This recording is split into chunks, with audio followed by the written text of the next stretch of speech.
The Game Awards 2020 nominees are here, and ladies and gentlemen, the Twitter and the internet going wild and crazy. What is up, SmackNPie? SmackNPie here. Welcome back to another video on the channel, and today it is dedicated specifically to Game Awards. We did this one last year as well, but you know what? We're not gonna waste any more time. I'm gonna show you my picks of the nominees, and we're gonna go through them one by one. We're gonna skip all the esports ones, so you know what? Let's just dive straight into them. Alright, so we're gonna start off with best debut game from indie studios. We have Carrion, Mortal Shell, Raji, Roki, and Phasmophobia. Personally, I'm going for Phasmophobia because this game had an impact from the debut, but I respect and I fully stand with the indie devs. They are the important part of the gaming industry as a whole. So you know what, every single one of you, congratulations for being there, but personally for me, the boy's gonna go for Phasmophobia. Then we get the best multiplayer. We have Animal Crossing, Among Us finally getting some awards that they deserve, Call of Duty Warzone, Fall Guys, Valorant. This one is actually really interesting. You know Animal Crossing somehow is gonna make it, maybe even Call of Duty or Fall Guys, but I personally would want to see Among Us grabbing this one. They are indie devs, their game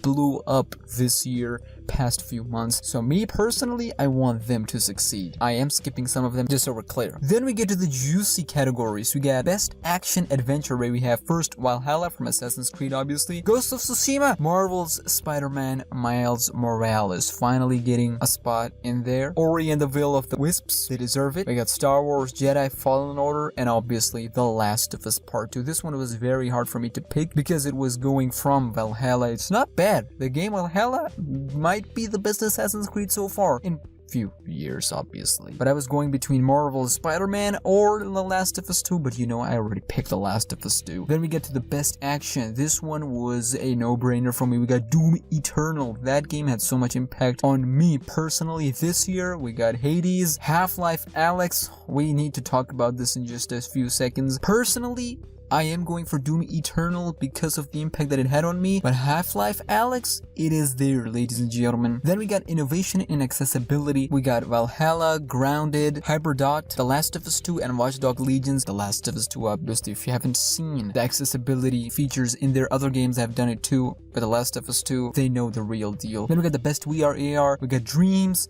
Half-Life Alyx, Marvel's Iron Man VR. We got Star Wars and The Walking Dead Saint and Sinners. No-brainer. Half-Life Alyx, but other ones, good job. Then we get to best mobile game, and the only reason I am talking about this is because Among Us is at number 1, Call of Duty Mobile, Genshin Impact. For some reason I have this weird feeling inside of me that this one is gonna take it. Legends of Runeterra and Pokemon Cafe Mix. I am going for Among Us, obviously, but I have this funny feeling that Genshin Impact might take it. Then we got the best indie Carrion, Fall Guys, Hades, Splunky 2, and Spiritfarer. You know who I'm picking, ladies and gentlemen. A lot of them is gonna go towards Hades, I know, but Fall Guys, I had so much fun with it. Come on, y'all. Then we get to really interesting lineup. Games for impact. We got If Found, really cool, Kentucky Route Zero, Spiritfarer, Tell Me Why, obviously, and Through the Darkest of Times. Obviously, my pick would be Tell Me Why. Tell Me Why is actually Donut's best work so far after Life is Strange, obviously, and then when you think about it, it is their next work after Life is Strange anyways, so there you go.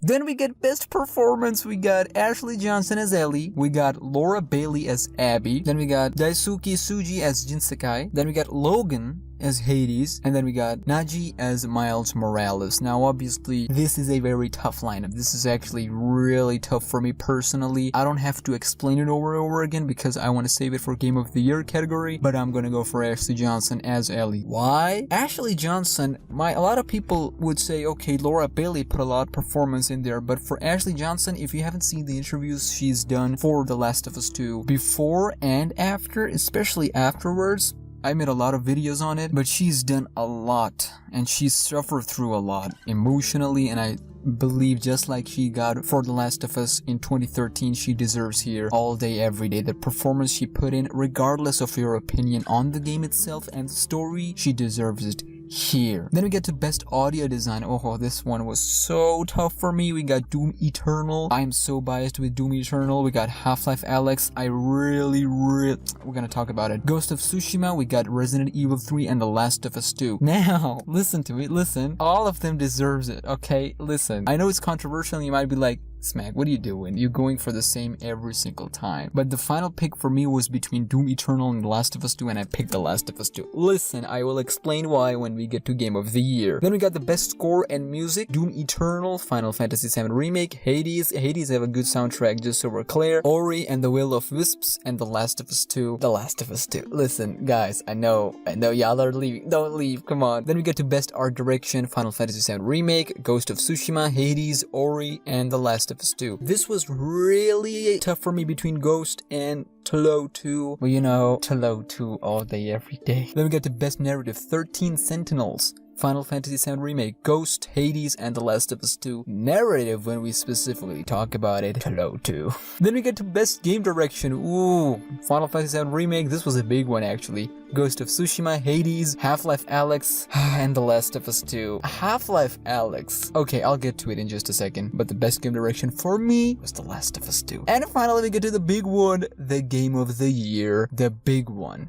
Doom Eternal, Final Fantasy 7 Remake, Ghost of Tsushima, Hades, so happy for them to be in this list. Animal Crossing New Horizons, I don't know, they might upset everyone and win the Game of the Year, and The Last of Us Part 2. Now listen, off the bat I will say, this year had tremendous games. It was one of the best years for gaming in general, with the launch of the next gen, the games starting from early 2020, and the list shows you when you're struggling between games, then you know this year was a good year for video games, especially considering how unprecedented events occurred over and over again. It was just unpredictable, and these game developers adapted and made the best of the situation, the worst situation. Some might say that these developers put out their best work so far in these unprecedented times, and some might say use this as an encouragement because your backs are against the wall. It might drive you to be the best version of yourself. Now, with that being said, I am so disappointed not to see Half-Life Alyx in there. Now, one might say, okay, Smack, you only give like one vote to Half-Life Alyx. There's a reason to that, okay? I will explain why. The Last of Us Part 2, regardless of its ups and downs, and you know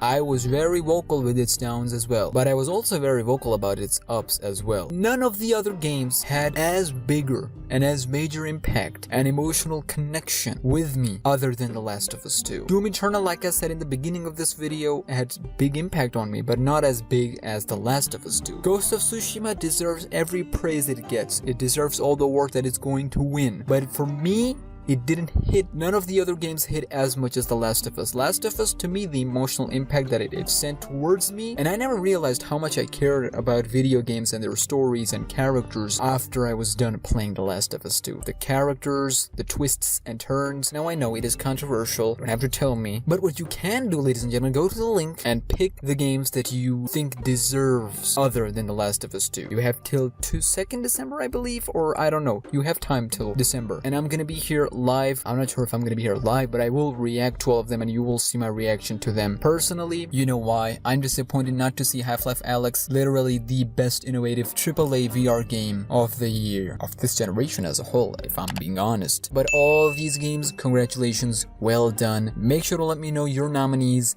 when you're done. At me at @SmackNPie. I really want to see what you guys pick. Also, join the Discord server, link in the description. Subscribe right now, 45k. Help me get to 50k, and I'll see you boys on the flipping side.